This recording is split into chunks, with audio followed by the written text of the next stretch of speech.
Jaydeep Bhagat, ABP माझा, बारामती. आणि यानंतर एक मोठी महत्त्वाची बातमी आपण बघूया. विधानसभा निवडणुकीच्या तयारीसाठी आमदार बच्चू कडू यांच्या प्रहारची मुंबईमध्ये आज बैठक पार पडतीये. महायुती सोबत राहायचं की नाही याचा निर्णय आजच्या बैठकीमध्ये होण्याची शक्यता आहे.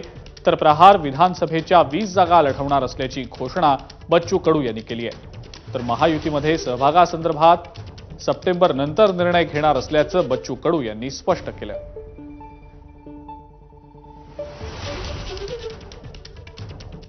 भाजपा पण तयारी करत आहे विधानसभेची, शिंदे गट पण तयारी करत आहे, अजितदादा गट पण तयारी. त्यांना तयारी करता येतं, आम्ही तयारी करू नये असं तर काही बंधन नाहीच आहे. त्यांनी तयारी करावं, मग कसं समोर जायचं ते सप्टेंबरमध्ये ठरवू ना. आम्हाला आमच्या आखरी राजकीय पक्ष म्हणून आम्ही कसं समोर गेलो पाहिजे हा आमचा निर्णय आहे. नाही तर मी 1 वर्ष अगोदरच मंत्रिपदाचं नाकारलं. मी सरळ त्याच्यावरचा दावा सोडलेला आहे.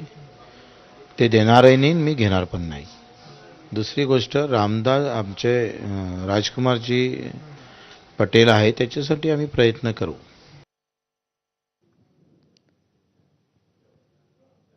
बीडमधल्या पराभवानंतर पंकजा मुंडेंच्या 3 कार्यकर्त्यांनी आतापर्यंत आत्महत्या केलेली आहे.